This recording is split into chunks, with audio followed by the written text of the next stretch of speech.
말씀 묵상의 자리에 올라오신 교우 여러분, 오늘도 주님과 함께 기쁨으로 승리하는 복된 날 되시기를 축복합니다. 압살롬의 반란 앞에 다윗이 예루살렘에서 나와 도망할 때 그는 여러 사람들을 만나게 됩니다. 어떤 이는 다윗과 함께 하기도 하였고 또 어떤 이는 다윗을 떠나기도 하였죠. 그리고 어떤 이는 다윗을 돕거나 혹자는 다윗을 적대시하기도 합니다. 이런 모습을 보고 있노라니 참 우리의 삶의 자리와 동일하다라는 느낌이 듭니다. 우리도 어렵고 힘든 일을 겪게 되죠. 그때 어떤 사람은 정말 생각지도 못했는데 내 곁에 끝까지 남아서 함께 힘이 되어주는 사람이 있기도 하고, 반면 어떤 사람은 진짜 친구라고 생각했는데 오히려 배신하며 뒤통수를 치는 사람, 내 곁을 떠나는 사람도 있기도 하죠. 우리는 일상의 자리에서 여러 사람들과 함께 어울려 살아가며 사람을 통해 힘을 얻기도 하고 반대로 사람을 통해 큰 낙심을 얻기도 합니다. 이런 시간 속에서 우리는 우리의 인간관계를 새롭게 생각해 보게 되고 진정한 친구는 무엇일까 되돌아보기도 합니다. 바로 오늘 본문 속 다윗이 그런 모습을 보여줍니다.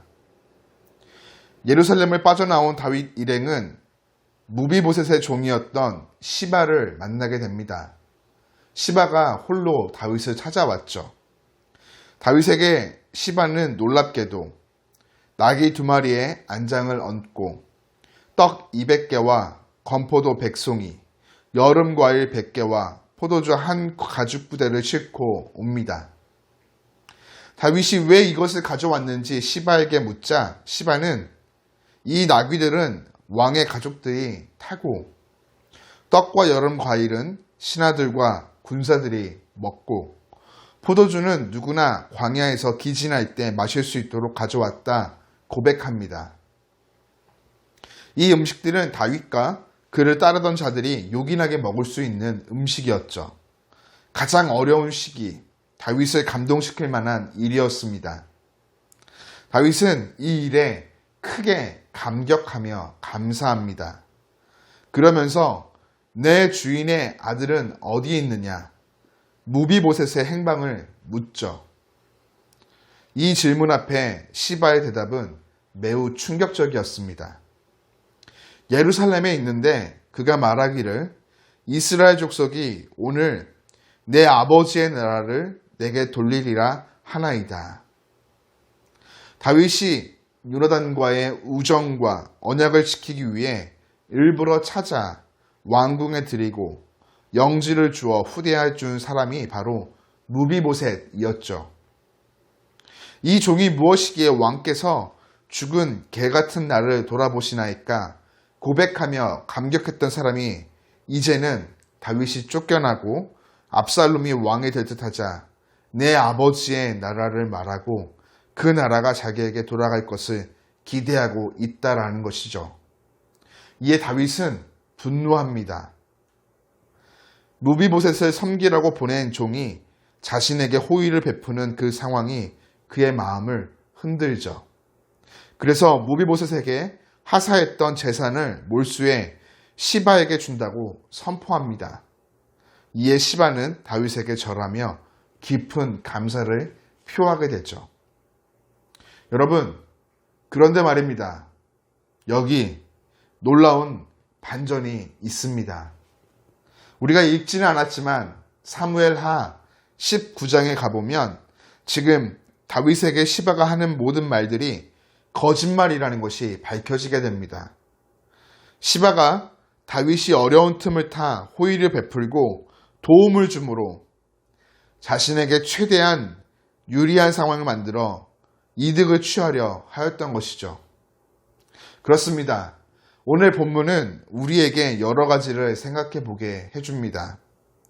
본문의 상황 속에서 다윗은 시바를 의심하기 어려웠고 무비보셋에 대한 마음이 흔들릴 수밖에 없었을 것입니다. 다윗의 결정은 섣부른 결정이었으나 동시에 어찌할 수 없는 결정이기도 하였죠. 그러나 그 결정이 완벽한 결정은 아니었습니다. 이것은 오늘 우리가 처한 난처한 상황들을 그대로 보여주죠. 시바와 같은 사람은 우리의 일상의 삶, 도처에 있죠. 그들은 고난과 어려움 속에 있는 우리에게 호의를 베풀면서 또 다른 한편으로 우리를 속여 자신들의 이득을 취하고자 합니다. 유익을 제공하며 동시에 이득을 얻기 위해 우리를 이용하는 것이죠.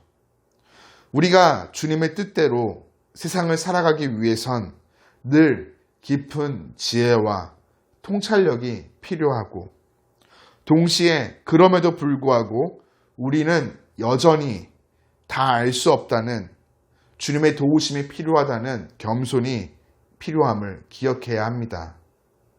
지혜와 통찰력을 가지고 모든 것을 살피며 최선을 다해 가장 좋은 선택을 하기 위해 노력해야 하지만 그보다 앞서 우리의 삶을 인도해 주시는 분이 모든 것을 아시고 헤아리시는 우리 하나님 한 분이라는 사실을 기억하며 겸손히 하나님을 의지해야 하는 것이죠. 오직 하나님께 우리의 인생길을 의지할 때 우리는 비둘기처럼 순결하고 뱀처럼 지혜롭게 살아갈 수 있게 될 것입니다.